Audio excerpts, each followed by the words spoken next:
Today's video is going to introduce to you the knitting method called the Portuguese method. Now, it's called Portuguese popularly here in the United States, but it's really a method that's used around the world, from Portugal.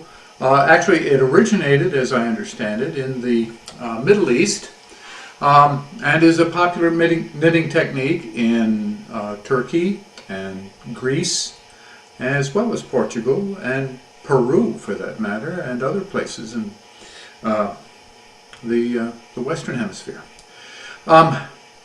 It is a knitting technique that is a little different from those that you may be familiar with, namely the British or English method and the European method or continental method, inasmuch as the yarn is either passed around the neck, like so, or, as I like to use, there's a pin or a needle, not pin, excuse me, that you can use, and use that as a point from which the yarn can be tensioned.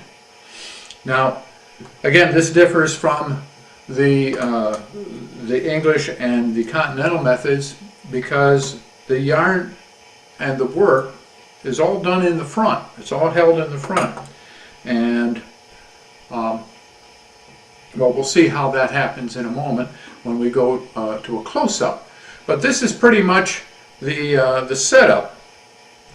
The work is held on the left needle in the left hand, and the working yarn from the source, the skein or the ball, comes through the right hand and is just passed over that middle finger. So you look like you have a yarn ring on. And this is how you control your tension. So this all comes from the front, so let's see how that works.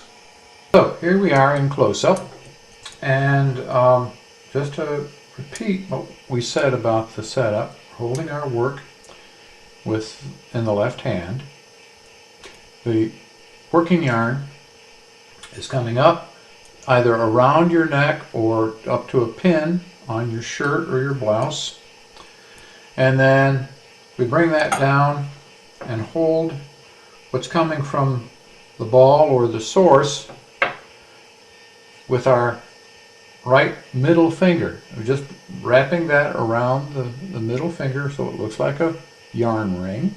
Okay, and that's how we can control the tension. So, on to the stitches.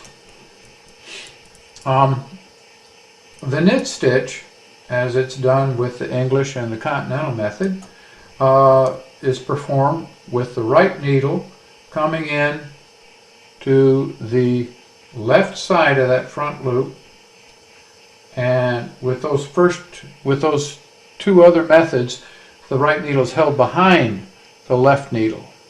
With the Portuguese method, however, because your yarn is coming from the front, we want to move that right needle in front of the left needle. So you've got something that looks like this. Now, to wrap the yarn, to make the stitch, all it takes is a flick of the thumb.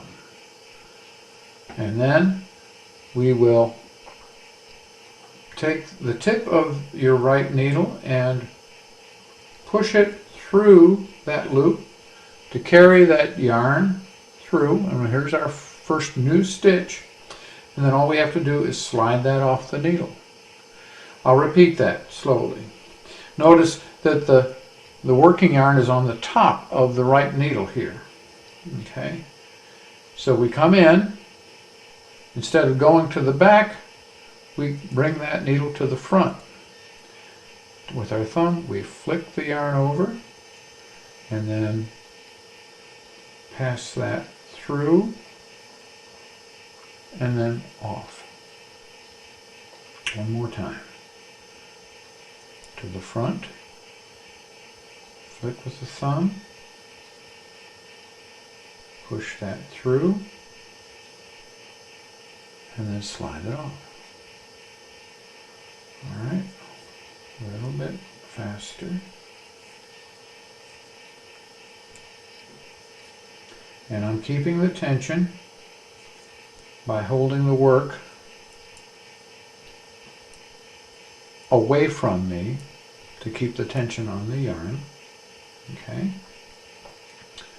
In, flick, push, and off. Flick, push it through, and off.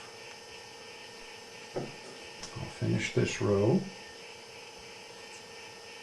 and we'll see how to do the purl stitch.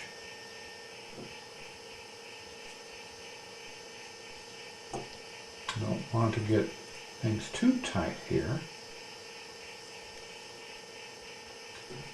A little, like I say, it's a little bit different because you're tensioning your yarn a little bit differently by where you're holding your work, how far away you're holding it. I have a tendency of it coming closer and closer to me as I work. But we'll see if we can get this finished here. And last stitch on this row. Okay, got that off. Now, turn the work. Bring that yarn around so you don't end up with a false stitch there from that loop. Okay, so now this is the purl side, or as some would call the wrong side of the work, just to differentiate it from the knit side. Okay, so let's see how to do that purl stitch with the Portuguese method.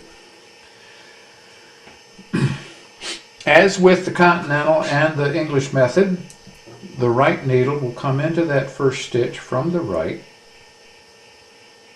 Okay, just like that. But all it takes to wrap the needle, again, is another flick of that thumb.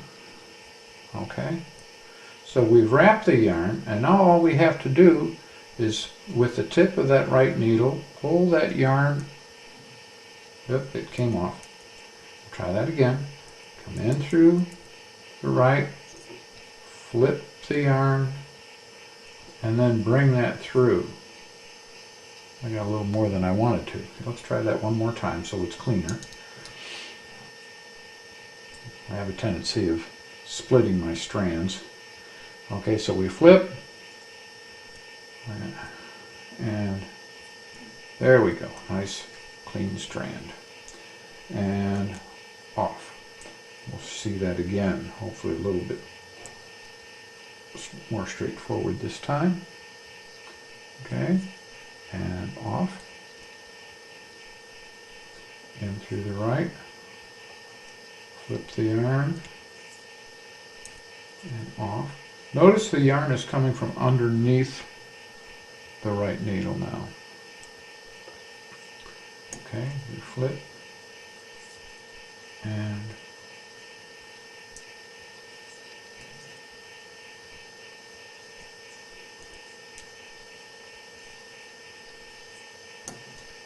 flip and off.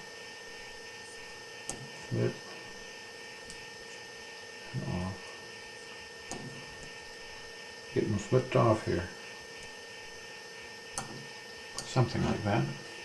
Alright. So that's the purl stitch, and as you see, it's very straightforward. We just flip that with the thumb and pull it off.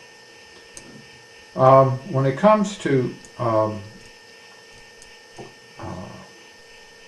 doing a double, that is to say, purling two stitches together, you bring your stitch or your needle in through the two stitches. Okay, these two, and then just flip the yarn again. I find if I point it away from me, it keeps that yarn on the tip of that needle a little bit better. Okay, and we've got our purl two together there. If I wanted to do a knit stitch, I would just bring the yarn on top of the right needle and then come in and do my knit stitch, like so. Okay. If I want to do a yarn over, okay, say I'm knitting, I'm doing knit stitches and I want to do a yarn over, I just bring that yarn underneath the right needle, do my knit stitch with the yarn underneath, and I'm going to have a mess here. Let's try that one more time. I'll try not to lose the stitch this time. Okay, and by doing that with the yarn underneath the right needle for the knit stitch, you end up with a yarn over and a subsequent extra loop on your right needle. Okay, well, that's all I've got to show you for today. I hope you've enjoyed it, and if you have and you've gained any information about this or knowledge and would like to see more, please let me know in your comments, and we'll see what else we can do. In the meantime, enjoy your knitting and take care. Stay happy. Bye.